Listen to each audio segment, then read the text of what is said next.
Excellent. Hey, Alyssa, thank you so much for joining us today. I know that you're the master of the pivot, and it means a great deal to me personally that you're able to jump on with us here at BizCast and help really get the word out to people who are hungry for information right now. So if you wouldn't mind, for our newer viewers, if you could give us just a little bit about your background, and then we'll just jump into talking about what you've got going on. Sure. Thanks for having me back at BizCast, Julie. And I am Alyssa Rapp. I'm the CEO of Surgical Solutions, a private equity-backed healthcare services company. We have 200 frontline healthcare workers right now in hospitals, in 35 hospitals in 9 states. So we are at the front line of the current COVID-19 crisis. It's been a lot. And when I'm not the CEO by day, I'm a mom, a wife, an entrepreneur, and executive also. But I'm teaching at University of Chicago Business School this quarter a course on women as CEOs, investors, directors, and executives. Nice.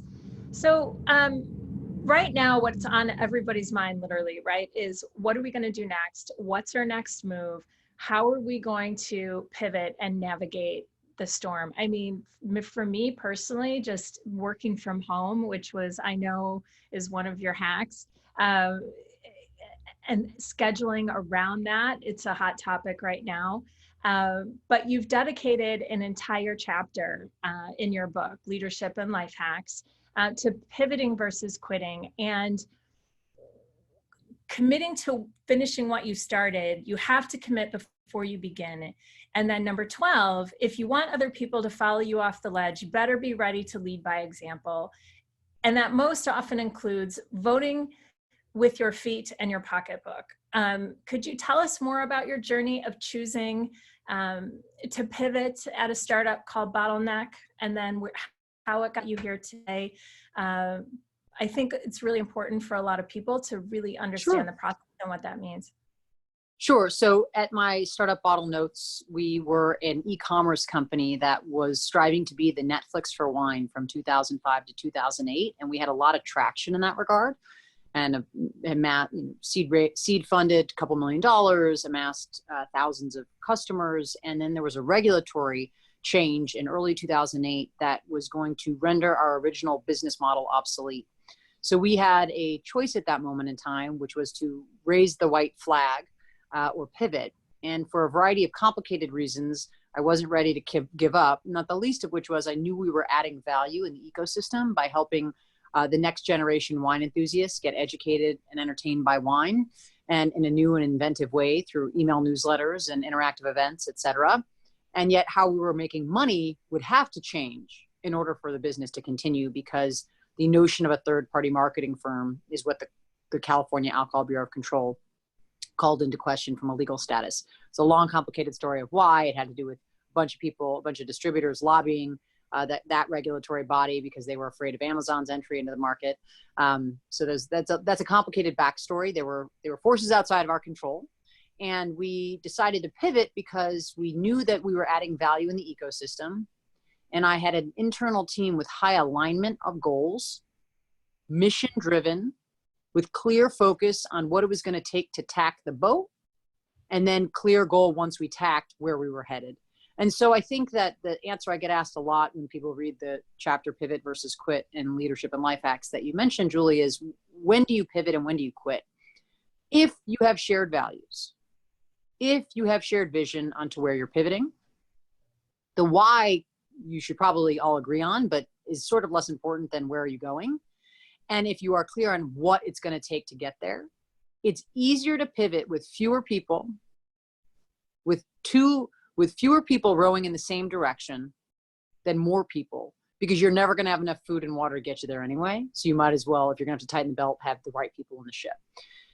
And then when to quit, not just because exogenous factors don't go your way, not just because it's going to be hard to do, but if you don't have shared values or you don't agree on the direction to which you're pivoting and you're not prepared to dig deeply as is always required, then that's the time to make a change.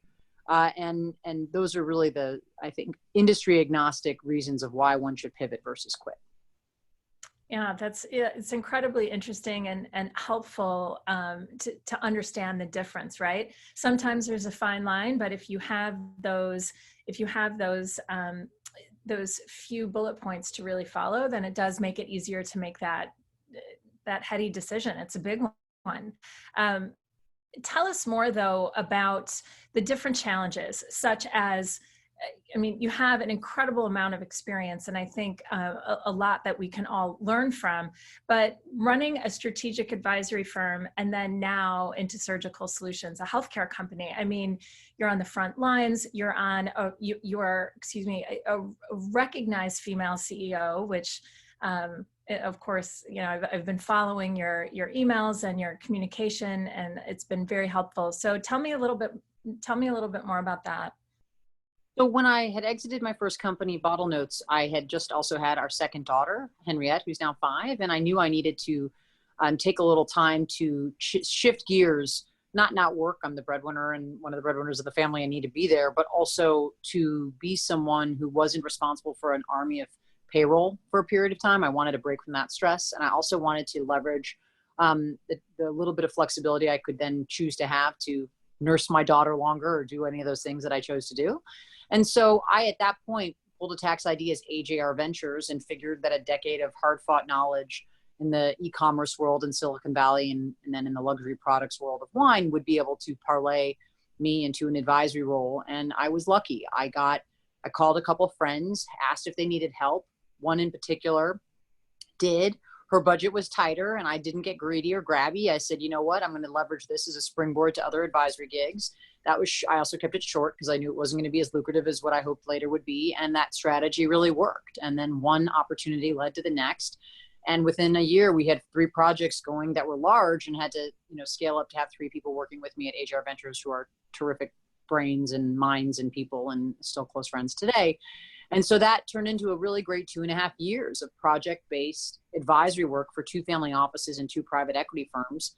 And it was a gratifying period of time. And right at the end of that, as fate had it, my father-in-law passed away unexpectedly, and he and my husband and I decided it was time to move home to Chicago. And here, my daughter was then now 2.5, and we were ready. We were moving cities, and it felt like a natural point in my life where, and our eldest was starting kindergarten. It felt like a natural point in our lives where I could step back into a CEO chair. So I really let my intuition guide me in terms of what felt right at that point in my career to take a break from being a CEO and instead be the managing partner of AJR Ventures. It ended up being a very busy but gratifying 2 years. And then when I decided to pivot back to being a CEO, I had really liked the work I did with private equity in my time at AJR Ventures. I liked the speed, the pace. I liked trying to accelerate growth of something with some scale versus just building something out of nothing. And so I knew that I would love to have a PE-backed CEO job if I could, although it's a very different species. So I hoped it would happen. And then relatively quickly when we were back, there were a few opportunities that seemed pretty interesting.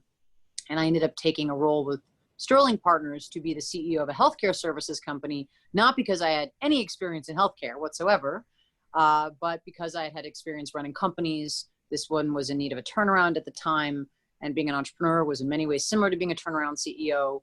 And they took a chance on me, and that, brains and brawn would help. Great leadership is transferable across industries. I believed that then, and I surely believe that today.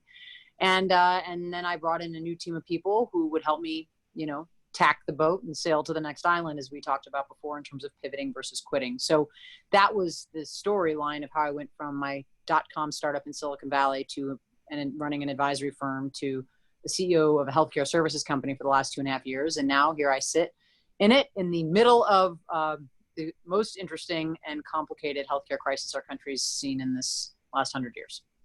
Oh my God. How are you, if you don't mind me asking, how are you personally dealing with that? I mentioned earlier, I read your hack about scheduling. I mean, how is that really, how is it really helping you? How can it help others? So the hack that you're mentioning is schedule everything. I wrote about it in my book, Leadership and Life Hacks. And secret tip for BizCast, I have a little companion edition, an ebook only, in terms of hacks for the COVID era that I'll probably get out in the next week or two if we can make it happen quickly enough. And this notion of schedule everything is something I used in my life pre-COVID, and it's in the book, but it's this idea that if I put it on paper and I schedule in 15 or 30-minute increments, it keeps me organized, it keeps me on task, it keeps me focused, and it keeps time being utilized as efficiently as possible. And in this era, in this COVID era, I can't tell you how useful it is, because when you're working from home, which is rife with distraction, whether it's a dog barking, a kid asking for help with e-learning, you know, a husband making a comment about, you know, world events in the background, there's a lot of distraction, the kitchen being so close for a snack. I think schedules also help keep people on track and on task when home. And I also think that my kids are really thriving with schedules. And we in our home swear by routine, not schedule. Bedtime fluctuates between 7:50 and 8:20, and we do our best. But it's the reading the book before we go to bed, and obviously the brushing of teeth and talking about our peaks and pits at the end of the day. That routine we're married to, but the time itself can shift. That said, it's helpful even to my 5-year-old today. It was her first day of e-learning after spring break. You know, she was eager to sit down in her chair and connect on Zoom with her teacher in class to start her lessons at 9. And I think that we all crave some degree of structure. And so the degree to which we're creating new routines right now, we all are, I think. But to still schedule everything or almost everything, I think really helps. It helps to put structure to the day, and it helps to stay focused. Yeah, nice. Which is what I'm working on right now. It's hard. Personally, it's hard. It's really hard. It's hard. I didn't think it was going to be, but you're right. I mean, I don't personally have kids, but my dogs are like my kids, and totally. You know, I'm in the middle of something, and then all of a sudden, you know, there's something happening over here and then over there, and it will make it much easier to have even more structure than I have. But so one thing we've done for my children to help reinforce focus in our new routine is we've created new workspaces. So we said, this is a new day in our family. You are now going to be e-learning from home for 2 to 6 weeks. It was 2 before spring break, and now we know it's at least another 4, if not 6. And we created new desks. We took an old family computer, put it on one of them, took an old Chromebook, put it on the other room, and set up desks, you know, set up new workspaces, physical new spaces to shift that change and focus. And I think that to the degree that people can create, whether your children or adults, a new workspace for yourself in your home. I know it's super comfy to work on the couch and in the chair. I like doing it too, but it's pretty hard. I mean, for 3 hours of Zoom calls, which I had on Saturday with my team, my executive team, yes, then I was sitting on a couch in a fleece. But, you know, on a day-to-day basis, if you get up and go to a desk or get up and go to a table and a chair, it can help with being a shift in mindset if you can't physically change your place. Oh, for sure. I even sitting at the dining room table right now, I have my little spot. Yep. And for this call here today, I moved into a different room. And of course, you know, I wanted this to be very much a casual conversation. And I'm looking around, making sure like there's nothing, you know, going on. Your set looks great. But because I didn't want distractions. But it really does make you think. It makes you stay focused.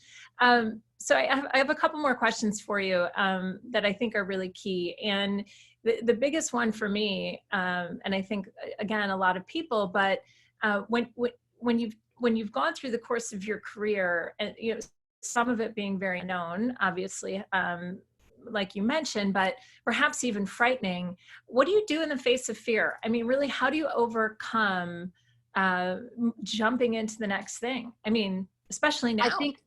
I think that I have 2 answers to the question of how do you overcome the fear of the unknown. And the first is advice I got early in my entrepreneurial career from a brilliant woman named Sarah Chubb, who was then running Condé Nast Digital. And Sarah asked me a rhetorical question. We're working on a partnership deal. And she said, how do you turn an 800-pound gorilla, Alyssa? And I said, I don't know, Sarah. How do you turn an 800-pound gorilla? She said, by the finger very slowly. So change is hard, and it's a step-by-step. And that is true in terms of managing through the unknown, one step at a time, one foot in front of the other. To quote my brother, Alyssa Rapp, a famous actor, the only way out is through. Only way out is through. In terms of pragmatically how to do it, what are the tricks of the trade? I think it's very, very, very key to commit to what you are going to do before you begin it. Mm-hmm. So I am going to get this team of my 200 team members through COVID.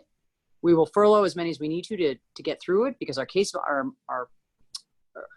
elective case volume is so dramatically down at hospitals. We will bring people back, and we know when COVID is over, there's going to be a greater need for our services ever. And it is my job to manage the ship through the iceberg so everyone can be back on the other side of the choppiness. And that's what I'm doing. And that's the commitment. That's what will be done. and it's scary and it's hard and it's unknown and it's uncomfortable and it's tireless and it's this and it's that. That's the mission.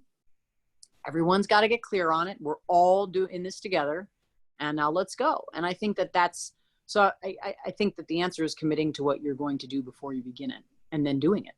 Those are the best tools I've ever developed for getting through discomfort. Right. With a lot of intent, it sounds like. One more question for you, and then we can maybe start to wrap it up. So the question for me personally is, how do you determine, and I don't know if there's really a cut and dry answer to this, right? I know there's going to be several variables, but maybe you could give us a couple of, how do you know when a pivot isn't going to work? Like, how much time do you give it? What are some of the variables or factors that you know, or just where it's not going to work and maybe you should? Yeah. So I think how do you know if a pivot's going to work or not? I mean, first, even in having a fighting chance of working, you have to be totally all in on it potentially working before you begin it. One of the best skills I learned in Silicon Valley is the notion of rapid testing. And you expect in Silicon Valley, no matter what your business model is, if you're early days, to have to test many things, A, B, C, D, E test, and you're looking for one winner in strategy. And so I think that this notion of making a bunch of little bets, small bets, teasing them out, if there's positive feedback, continuing down the path. If there's early negative feedback, maybe give it one more shot, but otherwise cut and run. It's what's harder to figure out is what not to do than what to do. If there's positive reinforcement, keep doing it. If there's a potential win that's going to come, stick with it. If you test something and the first, second, let alone third time it's a bomb, move on. Cut your losses. Every endeavor doesn't have to win, but speed and testing, I think, is really what's helpful. So you're not putting all your eggs in one basket. You're testing a handful of strategies, and then you run with the one that works. Yeah, smart. I mean, I know we spoke about the pivoting versus quitting earlier, but I think really knowing exactly when, instead of just a gut feeling, and at what point do you really you start to really second guess, right? So, Alyssa, is there anything else that you want to add today? Any other tidbits? I think just to close, it's always a privilege to speak with you at BizCast. Thank you for the opportunity. If people want to learn more about pivoting versus quitting or anything else in leadership and life hacks, you can go to alyssarapp.com, ALYSSARAPP.com, and sign up for my email newsletter. You might even get a hint, wink of when the new ebook will drop on hacks for the COVID era. And again, thank you again for the opportunity. You heard it here first. Nice. I like it. All right. All right. And we'll see you next time. You got it. Thank you. Bye-bye.